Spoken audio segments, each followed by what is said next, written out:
What is going on, guys? Houndish here and welcome to another Division video, and today I'm going to talk about the Vector 45 ACP, which is a fairly common SMG that comes in many variants. So I have a high-end Vector 45 right here, but you can get superior first wave Vectors, black market Vectors, etc. So the Vector variant is going to have, more or less identical stats regardless of which one you have, but I believe the Vector is one of, if not the best variant of SMG potentially in the game. So I wanted to talk about it a little bit today, and of course later in the endgame there may be even better weapons, but for general endgame, this weapon, the Vector, is very strong. So one of the standout things about the Vector is its high damage stats. Mine has a base damage of 9,000 plus, which is very high for an SMG compared to most other SMGs with a slightly lower rate of fire. The Vector is doing some serious damage, and on top of this, it has a high rate of fire of 750 RPM, which is very healthy. So the Vector is doing more damage and doing it faster than most SMGs in the game,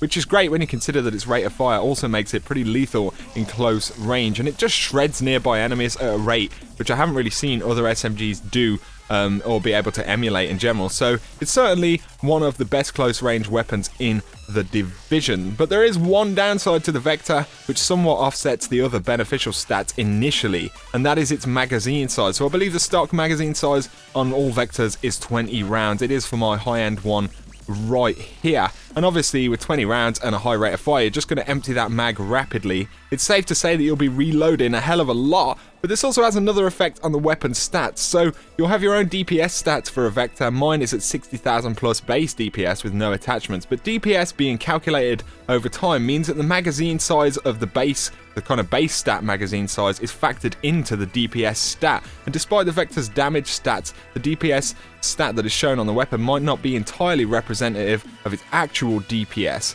There are weapons with lower damage stats which show as having a higher DPS just because their base magazine size is longer, meaning that the game, says your kind of sustained damage will be better. And this is where extended magazines come into play on the Vector. So you can get a bunch of legendary mags with 70 or 80% plus magazine size, and with a higher magazine, obviously you're going to get more DPS than the stats say you are, because your sustained damage will be over a longer time than the base stats of the weapon, which is worth bearing in mind. And with an 80% plus magazine bonus, you can also get up to 36 rounds in a mag, which is still on the low side compared to some other SMGs, but it's considerably better than 20 in a mag. So, like I said before, the weapon just shreds, and it feels so much more powerful in close range than other SMGs that I've experienced, and it also handles very nicely in general, easily hitting targets and easy to control, meaning that you're landing those all-important damage kind of stats to enemies. And there are some attachments to prioritize on this weapon, and we'll go over that now. So like I said,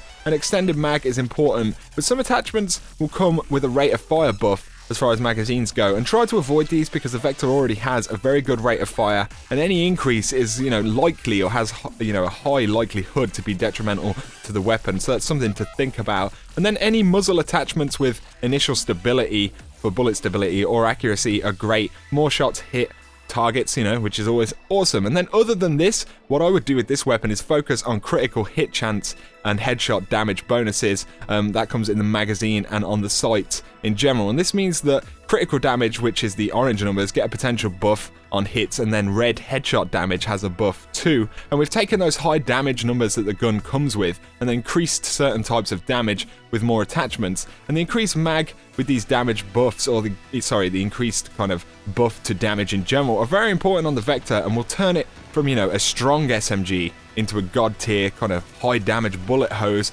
Even the strongest targets are definitely going to feel the wrath of the Vector in close range. So there you go, guys. That is my impression of one of the best SMGs in the game. There may be better stuff out there eventually, but I feel for a good proportion of the kind of initial end game, you'll struggle to find more powerful weapons than the Vector. So let me know down below if you have any Vector variant weapons and what you think of them. If you don't have one yet, you can actually buy a blueprint for the high-end one like I've got here from the special weapons vendor in the base. Alternatively, you can kind of find random superior quality Vectors throughout the game, different vendors and stuff like that. They are very good, so I would definitely look out for one of those. But there you go, guys. I hope you did enjoy the video. Let me know down below what you think. If you have enjoyed it, drop me a like as well. That would be pretty cool. And if you're new to the channel and you want to see a lot more Division and Destiny content, then feel free to hit that subscribe button for a lot more. But for now, you guys have an awesome day, and I'll catch you very soon.